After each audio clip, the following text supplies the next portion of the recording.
Today is Tuesday, December 27th, 2016, and today we gotta talk about these wall-to-wall mall brawls. Say that 5 times fast.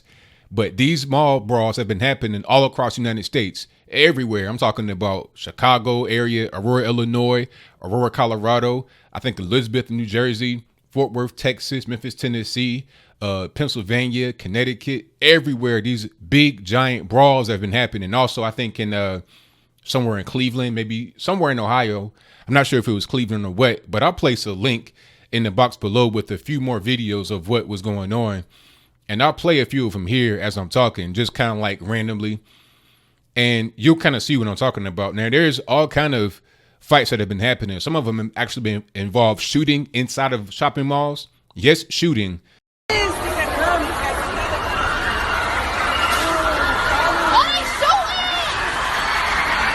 I'm not sure if anyone's been shot, but these mall brawls involve so many people, it's hard to tell what's really going on. Sometimes there have been reports of a shooting that have been unconfirmed.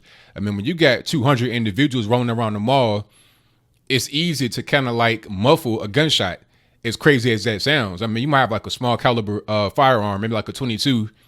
If you got 300 people fighting, screaming at the top of their lungs, chimping out. Yes, I said chimping out. Don't get triggered, but I'm going to continue. If you got 300 individuals chimping out and they all like top of their lungs screaming, and then a 22 goes off, it might be kind of easy to conceal that, you know? And if somebody gets shot, they might not want to be confronted by the police or ambulance because they may have warrants. So they may sneak out the back door. And it's kind of difficult to tell if somebody got shot inside the mall, which is an absolutely crazy thing to even think about, really. But that's just kind of where we are right now. Now, these mall brawls aren't anything new. I think that it just happened so much at the same time all on social media that it gained some attention nationally. And, you know, these things are really preventable. It's really preventable. But once you start to do things to prevent it, then you get accused of being a racist, right? Because what is the unifying factor? What is the common denominator in all these mall brawls that I've been able to see?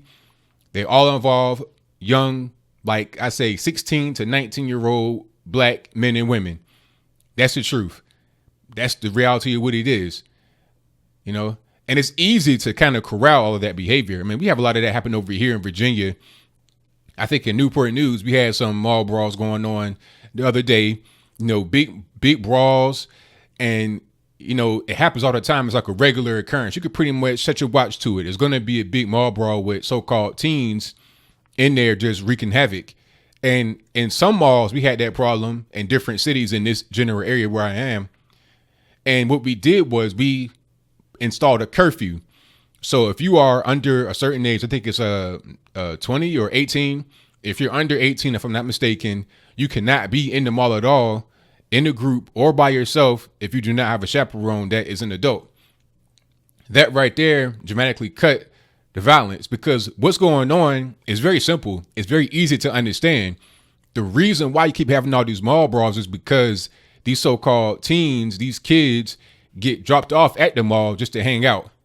And they don't have any money, so they're not shopping. They're not going to do anything but just hang around the mall, just hang out, and just at the end of the day, they're going to cause violence, right? Because they're not shopping. If anything, they're going to be stealing, which is a whole different ball of wax.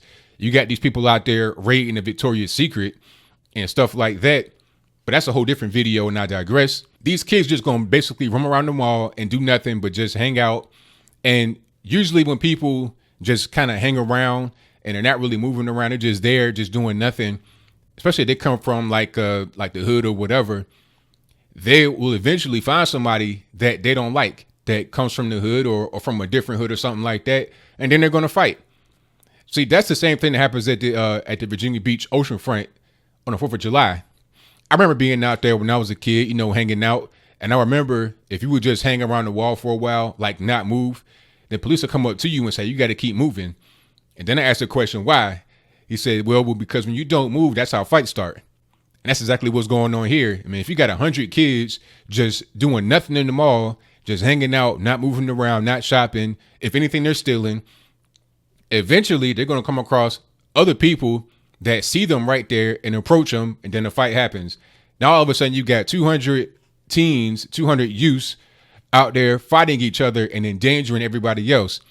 People are shooting inside the mall. People are hiding with their kids inside the stores. And it has to come to an end. The whole thing about racism is just ridiculous, because if these kids are allowed to take over the mall, then what's going to happen is people are going to stop coming to actually shop, right? Because these malls are open during the holiday season for the express purpose, which they always are, but especially during the holiday season where a lot of their money is made. They are there for the express purpose of being able to make money, and they want people to come there to spend money. Now, if you got 200 people, they're just roaming around the mall, wreaking havoc, not spending money. If anything, they're stealing. They're going to deter the individuals that have the money from coming in to spend their money. So it has to come to an end. It has to be solved sometime. And the whole thing about racism is just ridiculous. You know, these kids can't act right. I mean, they come from single parent households. There's no father. The mother's barely there. She might be on drugs. She might be a hooker in the street. These kids have no guidance. They are there pretty much brainless. A lot of people that have been born to drug addicted mothers, a lot of crack babies that are going around. And I'm not saying that in a funny way. I'm just being 100% real. You got a lot of brain damage, and you got a lot of people that just have no home training and no ability to understand how to behave. Then they get dropped off in the mall and they just allowed just to roam around.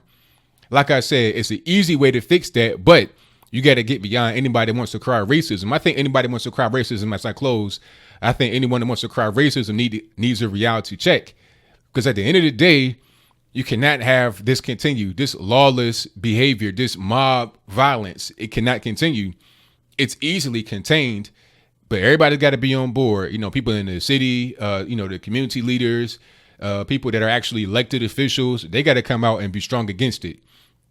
So that's pretty much all I got. You know, the mob violence from black youth will continue until you do what I say. If you do what I say, you'll see a dramatic decrease. That's the truth. If you don't do what I say, this will continue. This won't be the last time. There's a lot more mall brawls that did not get caught on camera, that did not make it to the mainstream media. Like I said, we had mall brawls in certain cities around here that have not adopted the appropriate way to deal with it. You got to put the curfew in there. It ain't about racism because it's not directed towards any one race. It just so happens that it may affect one race because it's mostly one race that's causing all the problems. And at a certain point, us as black people, as I close, we got to take a long, deep look in the mirror and see, what are we doing that's wrong raising our children? How can we survive as a people with 80% sometimes single parent household rates, an average of 72% single parent household rates, most of which are led by black women who do not have the resources, who do not have anything. I see it all the time. Black women out here struggling to take care of their sons, trying to find a positive male role model. It's the same old story, and it gets to the point where it's sad, really.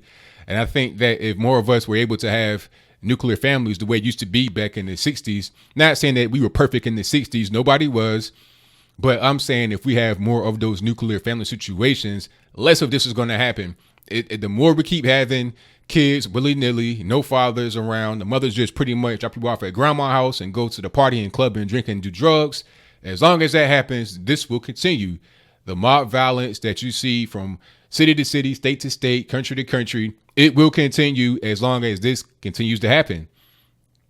So that's pretty much all I got. What do you think about the wall-to-wall mall brawls across the United States of America? Do you think that it is preventable? If you install the curfew system like I suggested, then that would kind of bring the violence down.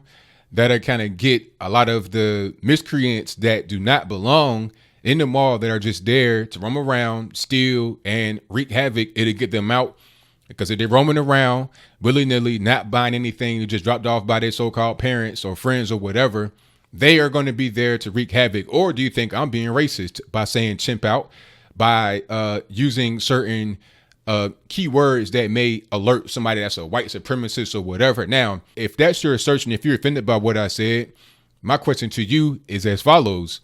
Are you more offended by what I said than the people out there 100 deep, 200 deep, wreaking havoc on people, shooting inside of a mall, endangering people? I mean, you got parents with their kids, you got pregnant women in the mall.